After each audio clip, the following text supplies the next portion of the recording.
What are you doing? No, no, no, I need the film. Kitty, come on. Yeah, I love you too. Yes. Yeah, I know. I know.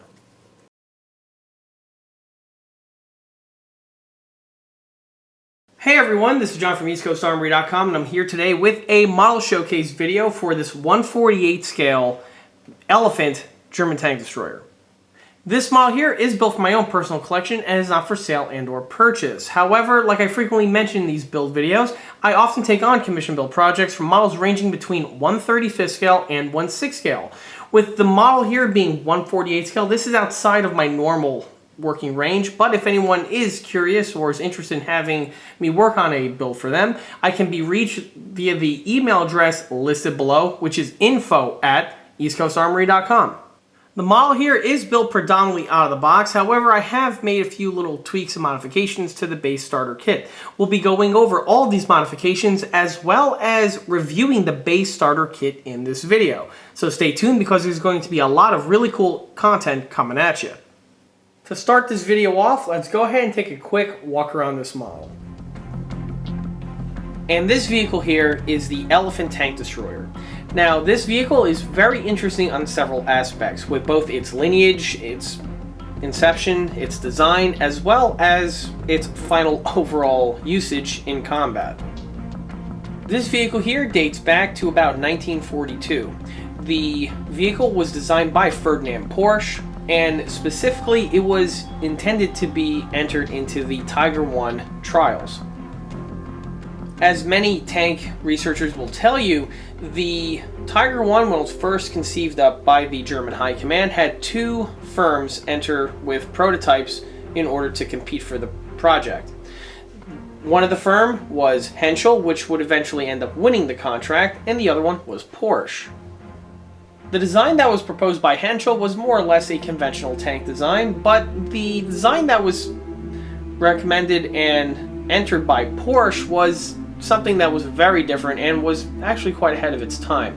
You see, rather than a typical type drive system where you have an engine which turns a drive shaft that enters into a transmission and then winds its way to the tracks and the final drives, the Porsche system was more unique. It utilized a gas-electric hybrid system where you have two gas engines that turn an electric generator.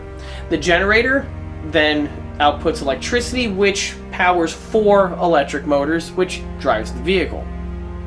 Although this propulsion system wasn't anything new and was around for several years at this point, keep in mind this propulsion system is what was used on diesel-electric submarines as well as diesel-electric locomotives.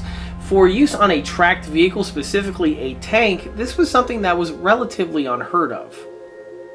Unfortunately for Mr. Porsche, his prototype did not fare too well during the trials. The new propulsion system broke down at one point, and the story goes that Henschel actually proposed to tow the vehicle out of the pit that it was in, to which Porsche resoundingly declined. But nonetheless, the Henschel prototype was accepted, and that's the vehicle which would eventually lead up to become the Tiger I. To make matters worse for Mr. Porsche, he had such high hopes in his vehicle that he actually pre-started 91 hulls that he anticipated were going to win the contract and be built up into Tiger I's. Well, with that plan going sideways, he then had the idea to retrofit the 91 existing hulls and turning them into tank destroyers. One advantage that his chassis did have was the sheer size and length of it.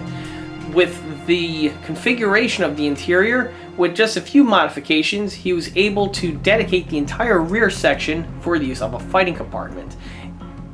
In order to do this conversion, the hulls had to have been modified from their original configuration.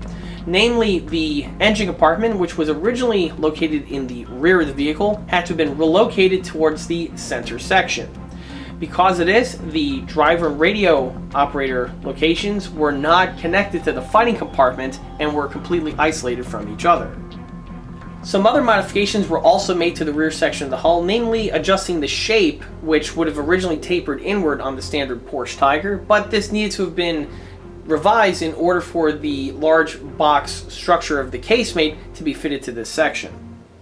The vehicle was to be armed with the 88mm Pak-43. The Pak-43 actually had a higher velocity round compared to the standard 88mm that was going to be utilized on the Tiger I. Because of the large space on the inside, it gave ample room to fit this armament to this vehicle. However, unlike the Tiger I, which would utilize a revolving turret, this system was to be mounted in a casemate design, which was being used on several other German tank destroyers of the periods, like the Nashorn, as well as the series of Martyrs. Unlike many of the other Jagdpanzer designs of the era, like the Nashorn or the Martyrs, where they utilized an open casemate type design that had basically relatively thin armor protection, this was not going to be seen on this new vehicle. This new vehicle was going to have fantastic armor protection on both the front, the sides, and this vehicle even had a roof which separated from the other designs that came before it. To take full advantage of the high performance of the main gun, the vehicle was also to be fitted with a fantastic set of optics.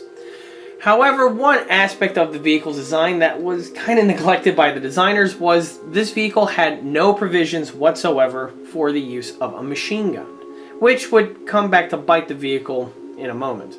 All of the 91 hulls that were produced received this modification and was no longer going to be referred to as the Tiger, so it was redesignated the Ferdinand in honor of the vehicle's creator and father, Ferdinand Porsche. These vehicles, along with the other new generation German tanks of the period, namely the Tiger and the Panther, were all shipped off to Russia to see action on the Eastern Front. All three of these vehicle types saw action for the first time in the Battle of Kursk, and unfortunately for the Ferdinand, it did have some shortcomings to it. Some of the shortcomings that the vehicle encountered was indeed automotive.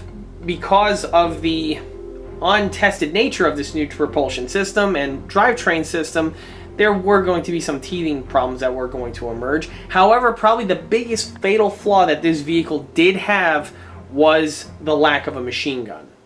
This foresight of the lack of a machine gun was due to the way these vehicles were intended to be utilized. These vehicles were never intended to engage enemy infantry. They were solely designed to be used as a sniper type role, where you take advantage of the main high velocity armament paired with that nice optic, and you could just pick off any enemy tank that encroaches on your gun sight.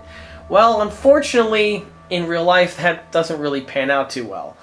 During the Battle of Kursk, these vehicles were commonly overrun by both Russian tanks and Russian infantry. Once the infantry got close to this vehicle, these vehicles were extremely vulnerable to infantry attack, namely cocktails. Reports are that the crews were so desperate that in order to fend off from the enemy infantry, they would open up the breech of their nicely tuned 88mm gun, stick in their defense MP40s, and try to shoot through the main gun barrel. A large number of the Ferdinands were knocked out during the Battle of Kursk. The remaining surviving examples were sent back to Austria, where they quickly addressed this problem of the lack of a machine gun. In Austria, the vehicles were modified to having a ball MG34T gun mount fitted to the bow hull near the radio operator's position, which was common on vehicles of this era. With this new modification, the vehicle was yet again redesignated from Ferdinand to Elephant. Not sure if this is actually an insult, but if referring to the vehicle as a white elephant or not, but regardless, the name stuck. The remainder of the vehicles were then shipped off to the Western Front and saw action during the Italian campaign. And this is where the vehicles actually proved to be very successful and were actually very effective. With the way the roads went through passes in the mountains, one of these vehicles could be placed on top of the mountain, and due to its very powerful gun combined with those optics, it can basically hold off an entire armor column, and that is something that did happen quite often during this campaign. Currently in the world today, there are only two examples of these vehicles that are remaining. One example is a Ferdinand and the other is an Elephant. The Ferdinand, of course, was captured by the Russians during the Battle of Kursk, and that vehicle is on display in the Kubinka Tank Museum in Eastern Europe, while the Ferdinand was captured by the US Army in Italy, and for the longest time that vehicle was on public display in the APG tank collection. However, in recent years, that vehicle was sent off to Bovington in the UK, where it is currently on public display along with the other Tiger vehicles that are in their collection. And before we go any further with the video, let's go ahead and take a step back to when the model was first started in order to get a good idea on what the base starter kit supplied you with. And here's the model at the start of the build. For the base starter kit, I'll be utilizing this Vintage Bandai 1/48 scale Jagdpanzer Elefant Tank Destroyer. Now, just like I briefly touched upon in the other 1/48 scale tank videos that I've done, the Bandai kits date back to the 1970s. Before that, the only other 1/48 scale tank kits that were on the market at this time were the older plastic kits from Aurora. Now, the Aurora kits are nice and they do have their own little cult following, but the Bandai kits were really a step up from the older kits from Aurora. The Bandai kits were really considered to be highly detailed and had a lot of features on them that blew away anything else that were in not only the same scale range, but arguably even the tanks that were larger than them in 135 from Tamiya and at the time starting out at Tallery. What made these kits really impressive of the time was not just the amount of detailing which was rendered on the surface, but they also supplied you with full interior detailing capabilities as well. Outside of that, the Bandai range was also very wide and very diverse, from vehicles from the United States, Germany, Russia, and I believe even Britain as well. And with those countries, they went and did just about almost every of the mainline tanks you can think of. And this Elephant here is a perfect example of that. Now, when it comes to armor kits in 1/48 scale, this scale is one of those boutique fashionable scales that come in and out of vogue with armor modelers every so often, where you have periods where no one's really interested in them, and then you have chunks of time where they're all the rage and there's a lot of kits being produced and infrastructure being produced for them as well, which is actually pretty cool. These older kits here are no exception. Even though these kits originally came out in the mid-1970s, they've been in and out of production throughout the various decades that came afterwards. This kit here is an original release by Bandai in the mid-1970s. However, towards the late 80s and into the 1990s, they were re-released by the company Fumin. Bandai as well released them, again, in probably the early to mid-2000s range for, again, a short period of time with not all of their kits, but with a select handful. Because of that, you will find several iterations of these kits floating around on the market. Now, the original Bandai releases, and I believe the Fumin releases, were made in Japan. The more recent Bandai releases were produced in China. The tooling's exactly the same, it's just the manufacturing locations were different, and it says that on the runners. Now, when it comes to availability and price, that's where these models really become a little bit of an issue. These models here, specifically the Bandai ones, are considered to be a collector's item, and because of that, you will be encountering collector prices when found. Although, like I said in the King Tiger video, you can find these kits for a smattering of prices from really cheap to crazy overpriced and expensive. It just depends on your location and where you snagged one. Chances are really good you're not necessarily going to find one of these kits in your brick and mortar hobby shop. Again, unless you have a god tier hobby shop in your area, that's not really going to be the case. So generally you're going to be finding these either online, on eBay, or possibly at a swap meet, model show, or some kind of venue along those lines. This kit here I found at a military vehicle show, and I purchased it with a lot of other Bandai kits that the vendor was selling, and I got it for a pretty good price. I believe I snagged this kit for about 15 or 20 bucks. The kit was purchased about 10 years ago and has been sitting tucked away in the shop ever since, so maybe it's about time I crack this guy open and get him built. Now, starting with the model's box art, the Bandai kits all have the same format, specifically their 1/48 scale line. There's no elaborate scene on the box art itself. It's just a white background, much in the same vein as Tamiya, with the model rendered here in this format. Now, I must say, when it comes for the actual rendering of the vehicle themselves, the Japanese box arts of this period were always sublime. I just love the box art from this era. Here we have the elephant. And with the typography, it's your typical Bandai type format. And on the bottom here, we have a red stripe showing the other information, like the line, the line that the vehicle is from, and other important info. Now here we have a little graphic with a marking. Now, because of YouTube and the maturity level of some people these days, I cannot have the original marking shown because there's a strange little X which will definitely get me flagged, and I don't want to deal with any of that. So, but it is found on this box. Now, other renditions of this kit release will have this self-censored, but this one here is the original first generation release, which is very interesting. On the side here, we have more of the same graphics. Originally, the kit was, what, 16 or $6 back in, I don't know, whoever purchased it originally. Again, more of that funky image. Here we have a sample of the built model, as well as the features. Note everything is written in Japanese. And I believe the other vehicle I just did, the King Tiger, this was actually written in English, and that one did have the censored marking. So that's, again, a small little minutia to look at. Same thing on this side, only this side is purely in Japanese as opposed to English on the opposite. And just like with all old kits of this period, we have other kits in the lineup. The Elephant, this is a Stug with the long barrel. The Porsche King Tiger, which I actually did a video on. And the Octenrod armored car. Oh, actually I made a mistake. I was mistaken. It's in Japanese on both sides, which makes the box even cooler. Now, cracking open the box will reveal the kit contents. Now, unlike the Hetzer that actually had an insert on the inside here, this kit is less flamboyant, I guess, in that regard. But it still has its inner flap that we have. Again, these type of things were really more of a staple on these older kits from this period, and it's just one thing I really, really always did enjoy.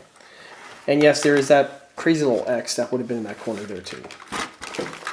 We put this out of the way, and now we can actually get to the meat and potatoes of this kit. Now, like I may have mentioned, these models here are 100% injection molded plastic, with the exception of the track bands, which are single-piece vinyl. Starting with the lower hull, the model is actually pretty large, even in 1/48 scale. It just shows you just how large the Ferdinand series of vehicles are. See the motor mounts as well as the other equipment mounts for the inside. These kits do have some nice surface detailing on them, again considering the age of the tooling, which was a staple of these old Bandai kits. A little visor here in the front. Let's look at the fighting compartment hut, where we have those German pointy fasteners. Note the puzzle cut lines. And note the quality of the cut lines. These are actually really well done. Normally on many of the kits of this period, they, if they're there at all, are very subtle and very slight, and generally can use a little bit of an improvement with a Dremel or a needle file, but this guy here, it doesn't look like it's going to be the case. Same could be said here to this one on the side. We have those little gutters that are molded in. Nice little feature. And the rear hatch is able to be removed. Here we have the 88mm gun, nicely rendered. Here we have the main escape hatch with that little hatch that an M3 Lee can actually knock out an elephant with. If you get the reference, put that in the comment section below. Now what's interesting is that you can actually model this model as either the Elephant with the bow machine gun, or the Ferdinand, which has no machine gun on it, which is actually a very nice, there's actually a nice little design there that Bandai did on this kit. Get two for the price of one. Ammo racks, and here was a little shield mounted in the front of the gun barrel. Okay, let's move on to the next runner. Here we have the top deck with the engine grills, which are separate pieces. that strange air intake found on the rear of the vehicle. Fighting compartment floor, and the remainder of the hull sections. Note the diamond plate found on the tin work. Pretty good. And here we have some shells for the ammunition rack.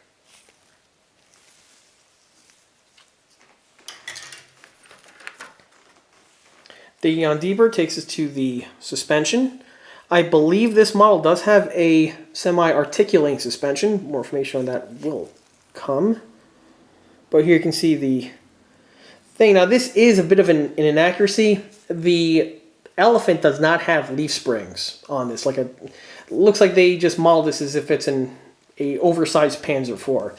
On the real Elephant, that's not really the case. It's this weird torsion spring bar system. But for this model here, you got these leaf springs. Here we have the main gun interior, pretty basic, gun mount, 4 sprockets, because Porsches are cool that way. Note they even did the correct hubs on each of the sprockets compared to the ones in the rear and the ones in the front. And here go the road wheels, which are a Rubik's Cube for painting when it comes to most modelers. I'll definitely touch upon that later in this video. And the final runner just has the remaining odds and ends. Of course, there are 2 engines on this vehicle, as well as 2 generators, because that's how Porsche rolls. And there are a whole bunch of little gizmos that need to be built, assembled, painted to complete the vehicle, which should be a fun build, especially for like retro stuff like I do. On the bottom, takes us to the supplied bottle glue, which was always something that was pretty cool that model companies did back during the 1970s. Needless to say, this glue will not be used and will be kept mostly as a ornament. Alright, now, the tracks. Tracks are single-piece flexible vinyl, which is quite typical for vehicles of this period. The track face detailing is nicely done. Definitely looks like an elephant. However, just like what is true on all the Bandais, the inside is detailless. And again, this is also present on the other kits of the period, from the 135th scale kits from Tamiya, even the 176 scale full interior detail kits from Fujimi. So this is again just what people were used to back then. Notice that they did properly do the number of guide horns, where on the Elephant you have, it's kind of like the King Tiger, where it's every other link has a guide horn on it, and that was rendered in a nice way. Yep, these tracks should work just fine.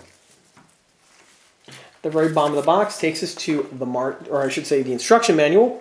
Now, unlike the other Bandai kits where they have that little diorama, this guy here, they just gave you a photograph of the Aberdeen Elephant, which is really interesting to point out because I've actually seen this vehicle in person and did a thorough photographic walk around, but that's a subject for, I guess, another video. Anyway, digging in deeper, you're going to see, which kind of begs the question, if they saw the Elephant, why the hell did they give it leaf spring suspension? I don't know. I didn't work for Bandai. But anyway, here go the instructions. They look a little bit more timid compared to the ones found on the King Tiger and the Hetzer with the amount of showmanship. You don't see that gold ink or anything, but it should be more than suffice at being able to put the model together. Everything is all hand-drawn with, I guess, a slide rule, but that's why you get some of these funky proportions like this elephant, which looks like it's getting smushed into itself. Should be more than suffice, though, at putting this kit together. More pictures of the Aberdeen one, for good measure, which I don't know why they show you, because it's, again, just for advertising, I guess. And the Aberdeen tank, once again, which is now currently sitting in Fort Benning. But that's neither here or there, just mostly there, at Fort Benning. On the bottom of the box, further, we have here the decal sheet, and these definitely do not look like they held up well with age. So chances are these are going to be a no-go on this build.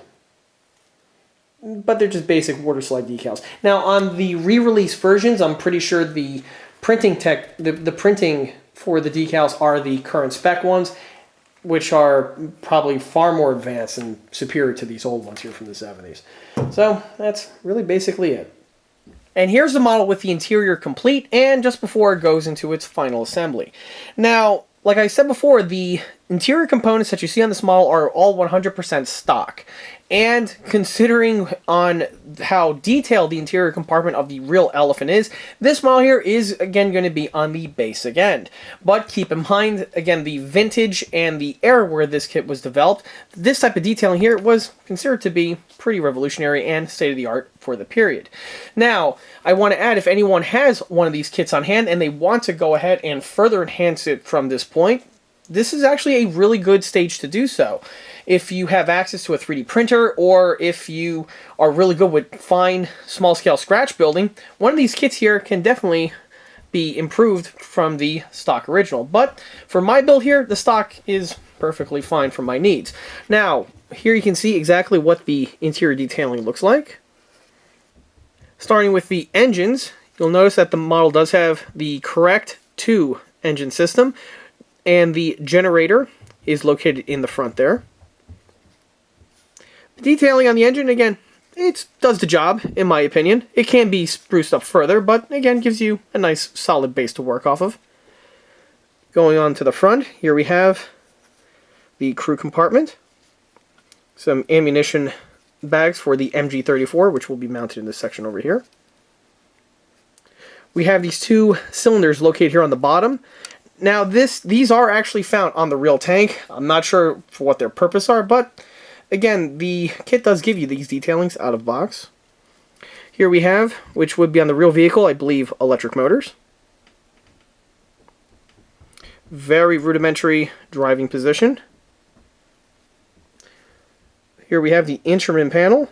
The gauges do have some information molded in, which is a nice feature. And on the other side here we have a radio. Pretty basic, but again, it does the job. Moving on back, takes us to the fighting compartment. We have some diamond plate floorboards, along with 2 more electric motors for the rear sprockets. Ammunition racks. Now, the ammunition is supplied with this model, but they are, besides on the simplistic end, they are very sparse in their number. Now, what I went ahead and did was, on my last Bandai build, which was the Porsche King Tiger, they give you a runner filled of 88mm rounds. Now, after that build was done, there were a number of rounds that were left, so rather than having them languish away in my spare parts bin, I might as well use them on this build here, and that's exactly what I did. I simply just took the rounds and just added them to the shell racks, giving for more ammunition that is stowed on the inside. They were a simple drop-in installation, and no other mods were needed to have been made in order for them to fit inside of these ammo racks. Here we have the main gun section. Note the crank wheels and the breech section. All this is stock with no mods being made. Now you'll notice on this model here I went with a 2-tone interior. For the majority of the interior I went with a dark Panzer Gray type primer, while the fighting compartment and the main gun I went with the white coloring. Keep in mind, these vehicles, many of which were converted from the original plan design of having the turreted system, so giving it a dual-tone interior like this, in my opinion, is a way to spice up the interior on your Ferdinand or Elephants. Now, all of the components do fit pretty well. I do want to say, though, that on the main gun, getting it to fit onto the main gun mount brace did require some hand fitting. This secures with a key and peg type format, but the notch found on the bulkhead is a little bit more narrower compared to the key found on the gun mount. So some filing was in order to be made to the gun mount in order for it to just drop directly in place. However, this is quite common again for older pattern kits from this era, and if you have the needle files on hand to do the job, it goes by pretty quickly. Now, one piece of equipment that is supplied with kit that I'm not going to be fitting secures to the bottom portion here of the fighting compartment, or I should say to the roof of the fighting compartment, and on the runner it's this L-shaped object that we have here. This here is primarily used to prop up a figure if you're going to have him standing in this location here of the vehicle. Now, from what I've seen on the internet, I don't believe that there are any sort of equipment that even remotely looks close to this little piece here. So for this model here, I'm going to omit this little bit of equipment. Well, from here, the model is going to be sealed up and I can commence with the construction. Which, again, is why I'm taking the opportunity to get everything filmed at this point here, because once the model is fully sealed up, trying to get the camera to focus in on the exposed interior detailing once the model is fully assembled is pretty difficult. However, in person, it's actually quite easy to see inside of the openings that are supplied on the model, which on this kit here give you the hatches found on the top portion here of the fighting compartment. There are two axis hatches on either side here of the engine compartment, as well as the two front crew hatches located in the bow of the vehicle. With the model now fully completed, let's start with the suspension.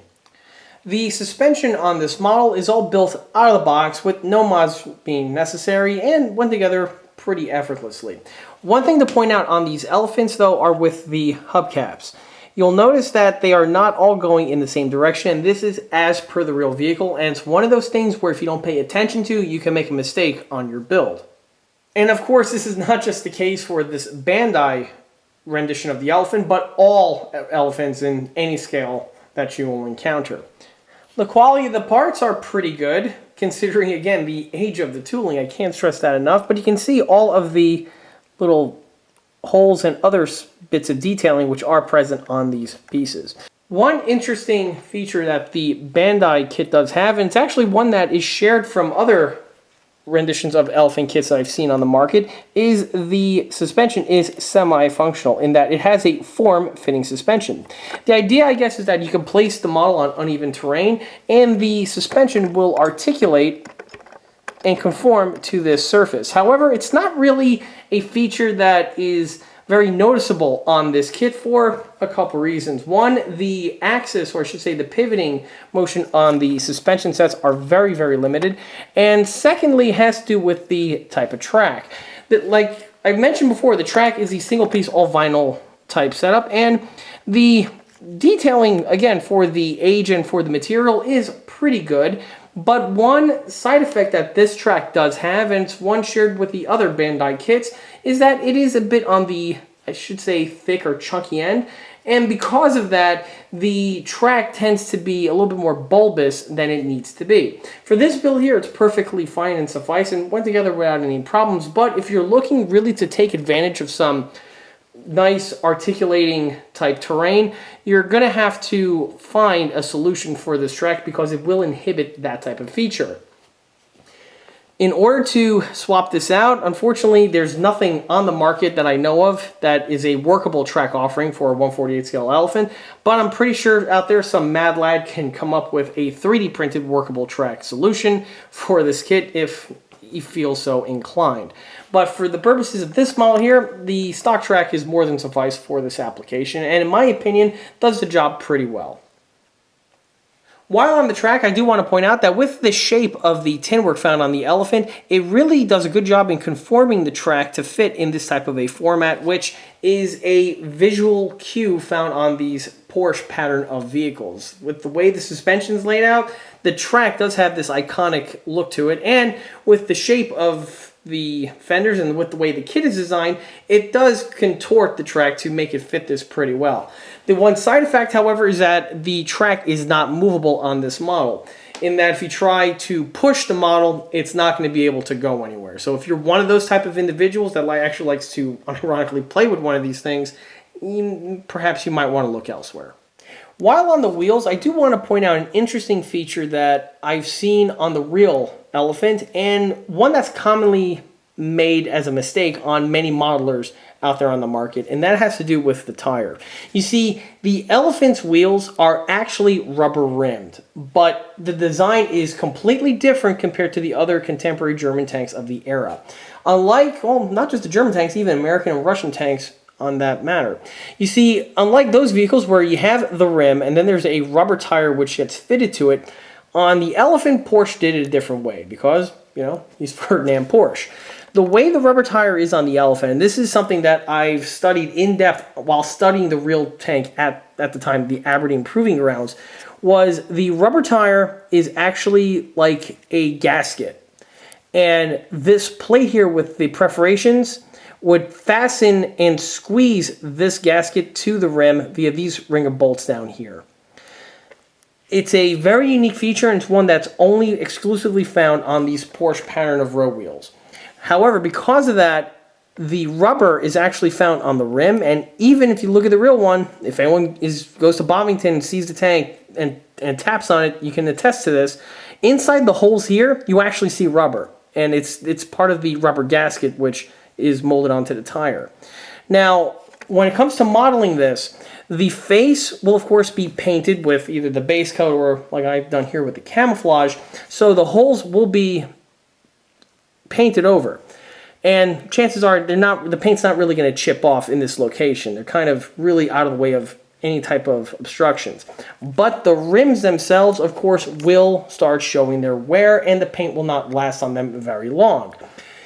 So much so that the rims themselves, you want to paint or model with a black rubber type coloring, as opposed to, unfortunately, what I've seen very commonly done on model Elephant or Ferdinand kits, where they believe that this is a steel rimmed wheel and they paint and weather it as such. If you're doing that, you're going to be anachronistic and it's going to be inaccurate. So if anyone's building an Elephant or a Porsche Tiger of any flavor, keep this in mind. The wheels are actually rubber. Just like with the wheels, the sprockets are also very nicely detailed. You can see that Bandai did a really good job with the rendering of these parts here. You'll notice that the sprocket tooth have all of their fastener holes present, and as true to form, only the sections that are intercepted by the braces have their fasteners present. Again, this is a nice bit of detailing on 1/35 scale kits, but the fact that Bandai incorporated this in their 1/48 scale model is definitely a testament to how well Bandai designed their kits of this period. Moving up from the sprocket brings us to the tin work. Now the tin work on this model here is by and large built stock and no problems were encountered. The one modification that I made had to do with the front corner and the rear corner on both sides. You see on the Elephant series, and this is true for similar vehicles of the period like the Panzer IV, the front mud flap and the rear mud flap were hingeable, and because of that, a return spring was found in this section over here to keep the unit in place and to prevent it from flopping around during operation. Well, on the Bandai kit, the cutout for the spring is present, but no spring detailing is supplied. On the model here, I went ahead and improved it by adding the spring detailing. The spring is nothing more than a thin piece of wire wrapped around a nail in order to give you the coil, and then that was simply dropped in place. It's a nice, quick, easy modification to make, and it's one that, of course, does make the tank polish a little bit more from the kit original. Like I stated before, the spring detailing were added on the front as well as on the rear, and this is true for both sides of the model.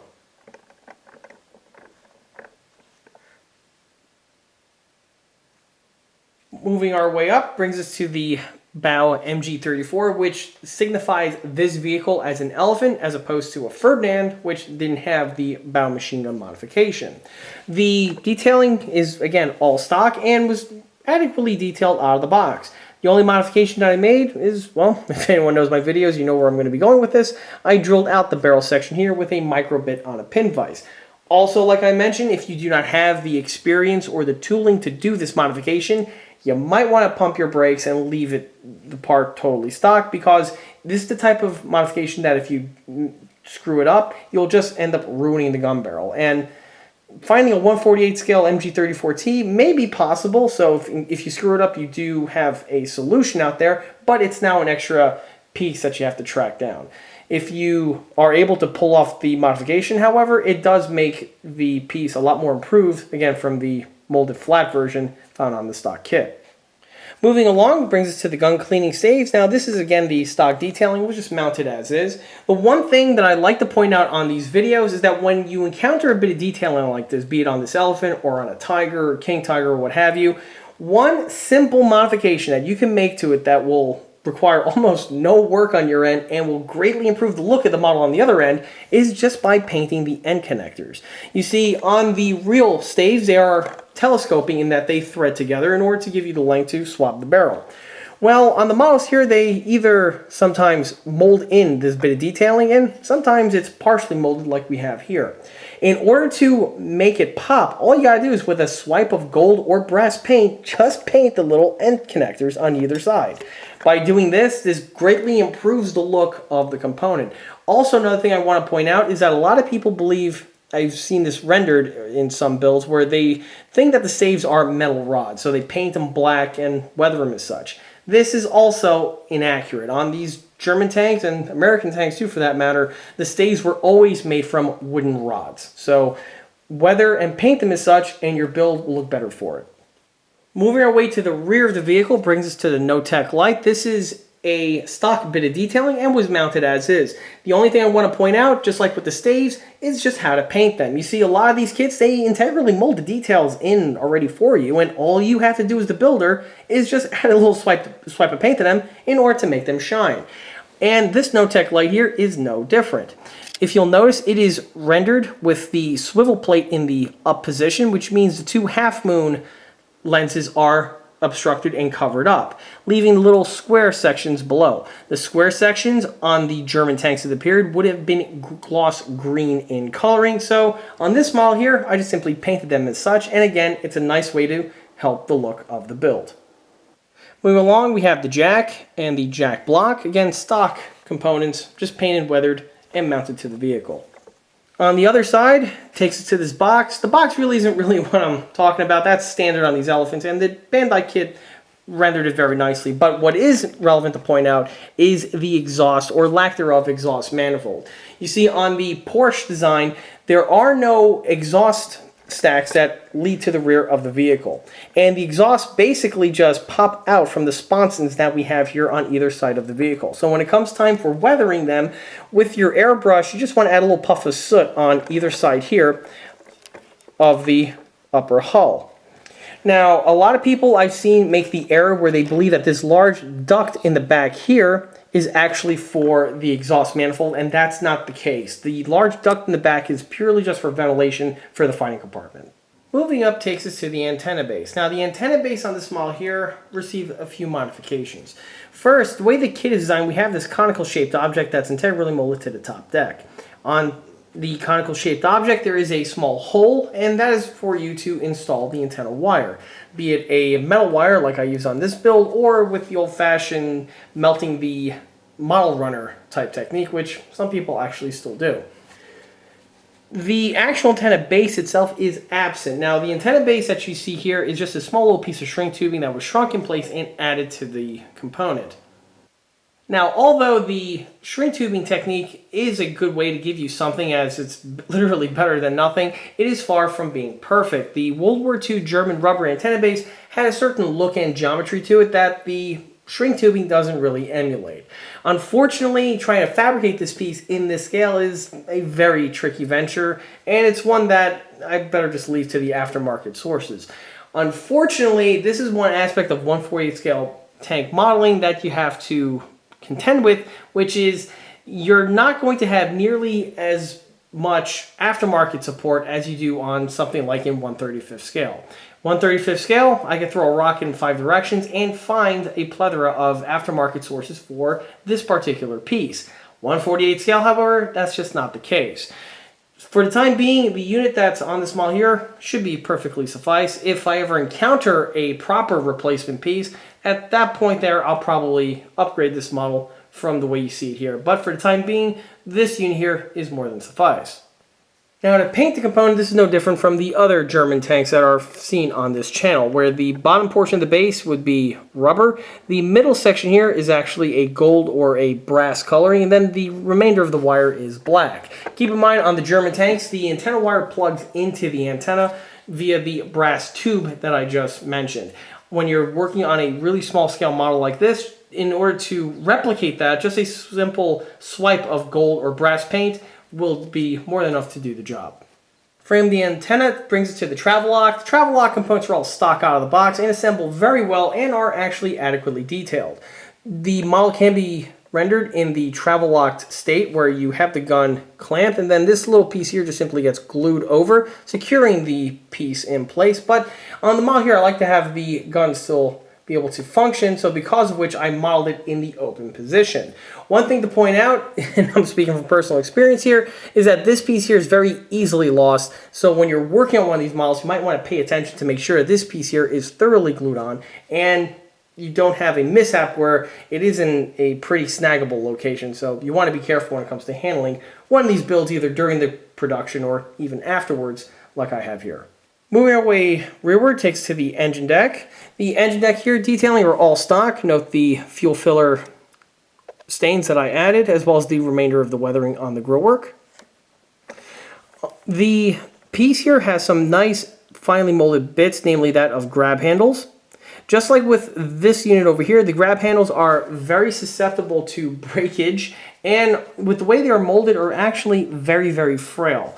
Now, I was able to use most of the ones with the kit, but I believe I broke one or two. The ones that were broken, I was able to replicate from thin little pieces of floor wire, which were bent to the appropriate shape and mounted to the locations where the plastic ones would be fitted. Moving along brings us to the top roof of the fighting compartment. There's not really a whole lot to talk about up here. The Elephant, by and large, is a fairly simplistic vehicle. But one thing I do want to point out are with the lift hooks. The lift hooks are kit supplied and are nicely rendered and look good on the model, but just like with the little grab handles and with the travel lock, they can easily be snagged off during handling of the model. And I believe that was the case with one of these. I actually made a rubber mold, if memory serves, of one of the other ones so that the casting blends in with the remainder of the fittings. Moving our way forward takes to the barrel. Now the barrel on this model here is a two-piece assembly, like I may have mentioned before. And this type of a system is very commonly done on tank model kits from both the past as well as even up through today. On all models that utilize this type of assembly, you will have a center seam to contend with. And this model here was no different. The method of the seam removal, which is one that I've done on many builds in the past, where I use thick super glue, a needle file, and some fine sandpaper in order to just blend everything together. This model here, the quality of the halves were pretty good. On some older kits, you may encounter an issue where one half of the barrel is slightly thicker or thinner compared to the other half, which means the seam removal is a little bit more complicated compared to something that is evenly spaced. And on this model here, I didn't run into any of that. One thing I want to point out is that with the design of the Elephant's barrel, it does make it a lot simpler for this type of a procedure. On vehicles like a Tiger One, a King Tiger, and even a Jagdpanzer, where on the center portion here you have that step up that enters into the mantlet. On this vehicle here, that's not the case, just a simple tapered tube, and then you have the muzzle brake. The tapered tube section really simplifies the time required in order to remove the seam, and you do have a little bit of attention to pay right over here towards the muzzle brake, but by and large, it's something that can easily be tackled in not a whole lot of time. Now, like what was showcased earlier, the model does have its interior detailing. Now, the hatches are not glued in place, and they're just held on with basic friction. With this small little tool that I have here, I could go ahead and pop the hatches open in order for you to get a good look at the interior. Some of the hatches you can prop in the open state like I did here, which does help a little bit for display.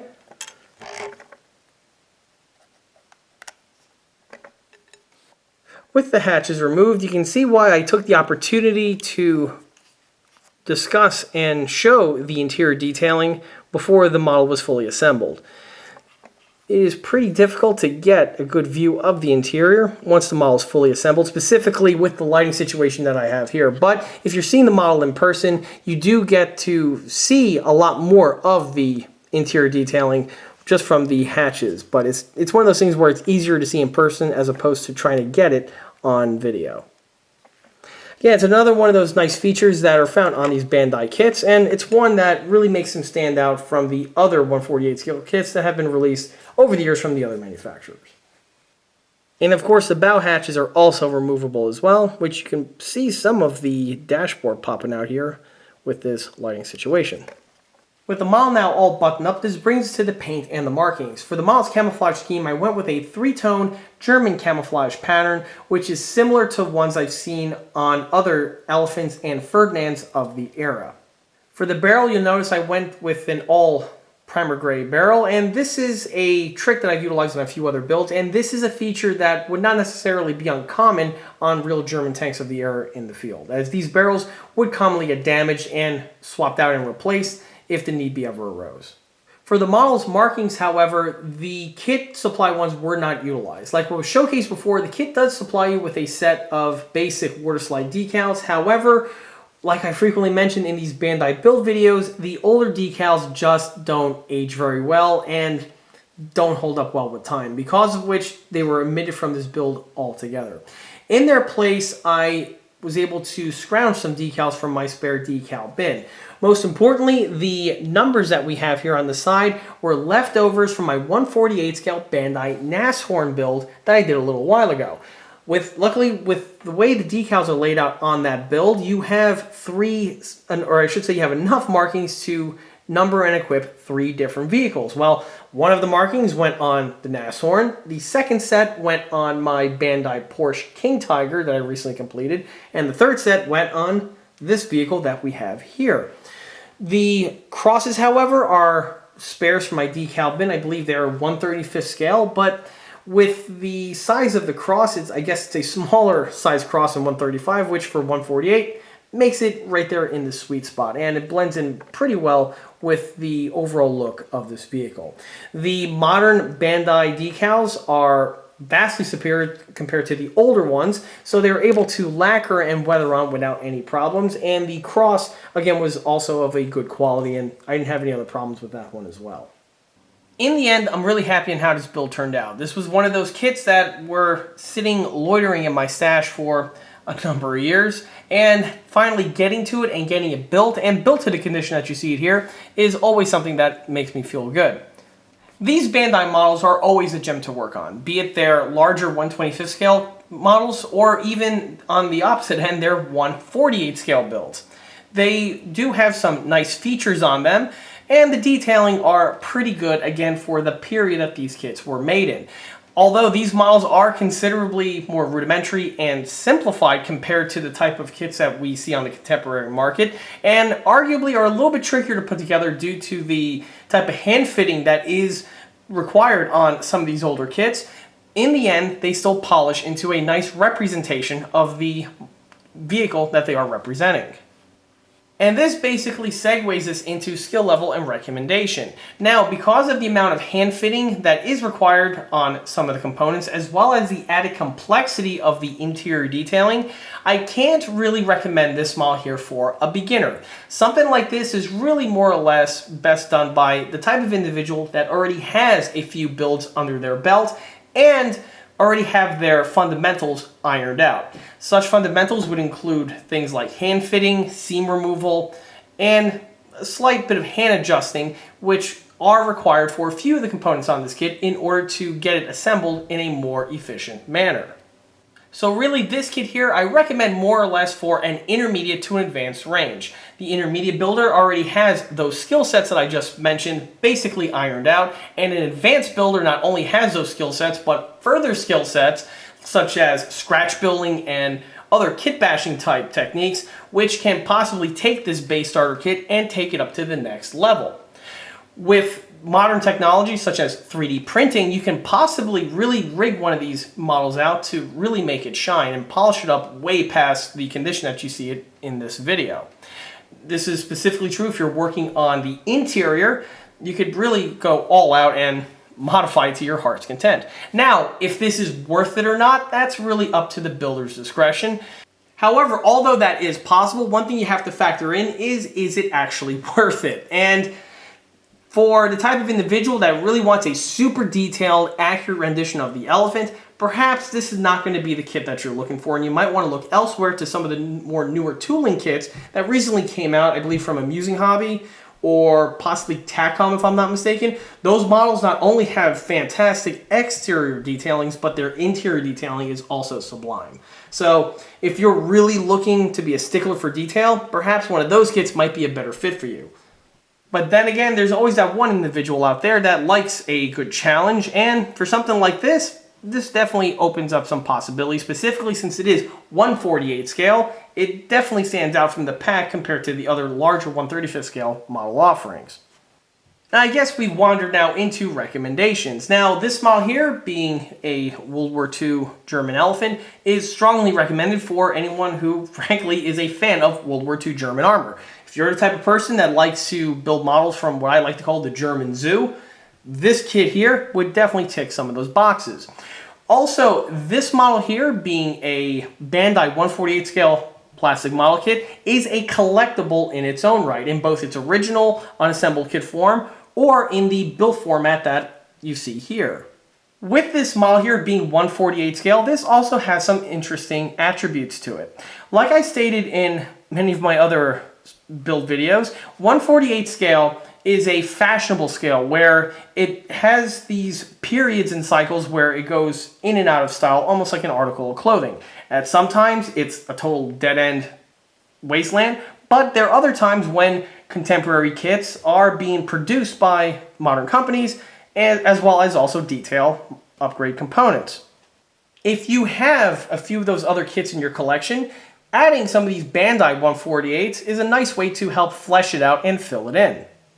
Another interesting element to point out with this scale is that it is a common scale with model airplanes, because of which if you're a diorama builder, you can compose a very interesting scene comprising of the two elements together. In combination of that, since these models do have interior detailing, albeit a simplified one, but because there is something to be seen with the hatches open, this allows you to enhance the scene even further. Finally, I would recommend this kit for anyone who is an avid fan of the Porsche-designed German tanks. If you're the type of person that has a huge collection of the Ferdinand, the Elephant, the Porsche Tiger, the VK Hybrid, the Moss, and even the erroneously named Porsche Production King Tiger, this kit here would fit into that collection without batting an eye. And in fact, being 1/48 scale and being this weird old vintage kit is probably one that would stand out in your collection in its own right. And with that, that wraps up this model showcase video for this 1/48 scale Bandai Jagdpanzer Elefant Tank Destroyer. If you like this video, be sure to subscribe to this channel, where it's a great way to keep up to date on new posted content, being smaller scale model showcase videos like this guy over here, or the larger project update videos that frequently get posted on this channel. Another way to keep in loop with new posted content is by liking us on Facebook. There I have more photographs of this particular build, as well as the other smaller and larger scale builds that have been showcased on this channel in the past. Furthermore, don't forget to swing by eastcoastarmory.com for more 1/6 and 1/16 scale builds and detail components. Till next time.